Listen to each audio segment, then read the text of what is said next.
I mean, I think right now with our generation music and like kids take over too many platforms, I think I think they're doing that right now, which it's dope for them.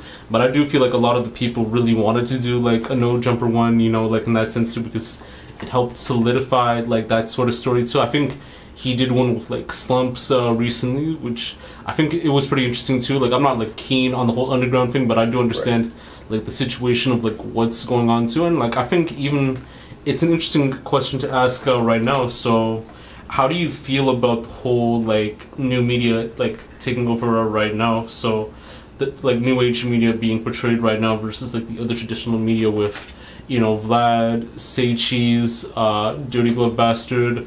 Who else? I think I'd say like some other ones too. I think, you know, our generation music kids take over No Jumper, Chem Component versus like, you know, the other traditional media, like not even like hip hop, but like, you know, like, with the actual like news TV outlets. And shit. That's a great question, man. So my relationship with news-based stuff is always kind of tricky because I think news plays a part in a lot of negative shit because I think, and you know, I think you know this, and I think most people know this, negative shit is probably going to get more clicks than positive, you know? So that's my relationship with the news has always been kind of like, fuck that shit in some ways. Now, like No Jumper and those other kids take over, I've always loved interviews because you're getting it directly from the person, you know? You're not like speaking on shit that you don't know about. I'm not a big fan of like academic style, shout out academics, but the style of like just reporting on things that you have no involvement with is kind of crazy because it's like, how can you really know exactly what's going on? You're just getting points from all these different directions. So I'm not a fan of that type of shit, like posting like just constant bullshit I don't like. But when it's really good content, like shout out Montreality, I've been a huge fan of them. Even guys like Nardwar, like those types of news outlets. Even like, I don't know if you're a sports fan, The Ringer, like they started their own brand and they talk about their own topics and shit. I fuck with create like in original content when it's just speaking on trying to get like clout off news. I have a hard time with that, bro. I don't think it's the most productive thing. I gotta be honest. Yeah, no, I definitely gotta agree too. I do feel like even with the whole like DJ Vlads, the Cam Capones, like Say Cheese and everyone else too, I do feel like they're creating like the stories and the narratives that like people like wanted to see in that sense too, rather than like what some news outlet's gonna do within like 5 to 10 minutes. And it's even the same with like the Breakfast Club with Hot 97 too. Like they can only allow a certain amount of content like on the air for, you know, a short bit versus like a full-on interview where you really show a story. And like I do feel like in some places too, even like some cases as well, sorry about that, you know, some news outlets kind of take advantage of the whole like clout baiting thing. You know, I don't know if you saw this one clip in 2014 in CP24 where there's this anchor that tried to say some, you know, very explicit questions to Mike Tyson, and then Mike Tyson like sort of got angry too for a bit as well. Absolute legendary moment. 100% remember that. Yo, you know what? That period of time was when I was really starting to get pissed off with the media because I'm talking mostly local and like 24-hour news outlets like CNN. I've said on my podcast, fuck CNN many times, and that will always be my message. Fuck that shit.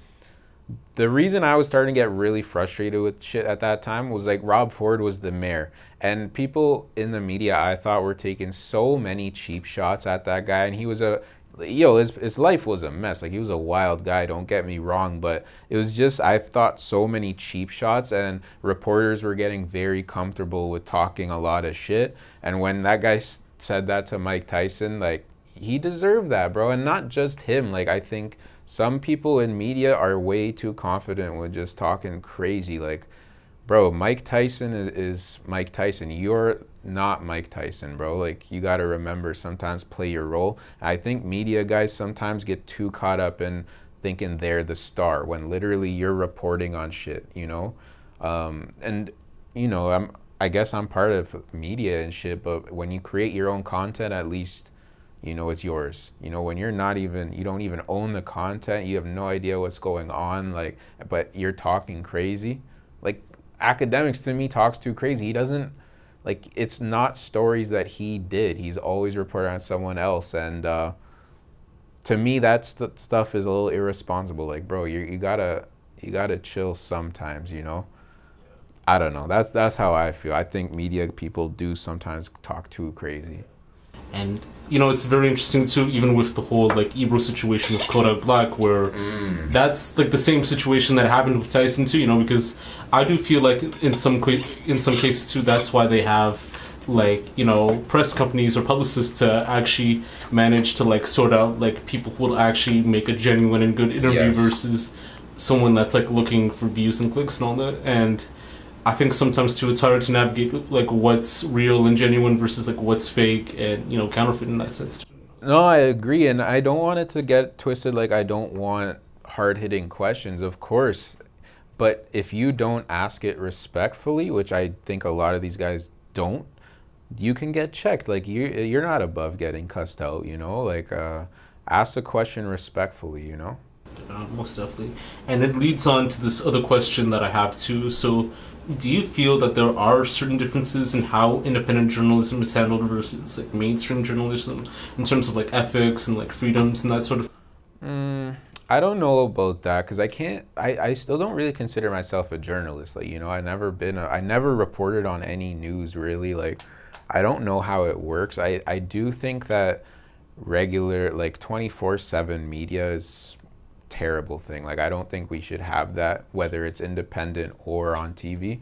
I don't think we need to know what's going on at every fucking moment. That's a new thing. Like, people, I think we forget, bro, in the even early 2000s, you didn't have access to news like that. Definitely not in, like, the 70s and shit. You get news, and, you know, you got to wait till the next day to get the next cycle. And I think that was better. You know, I'm not a like, oh, in my day this was better. I don't think that way, but with news I do, because I think we're just flooded with news, bro. Like, there's no reason to know everything that's going on. I don't see what the point of it is, you know.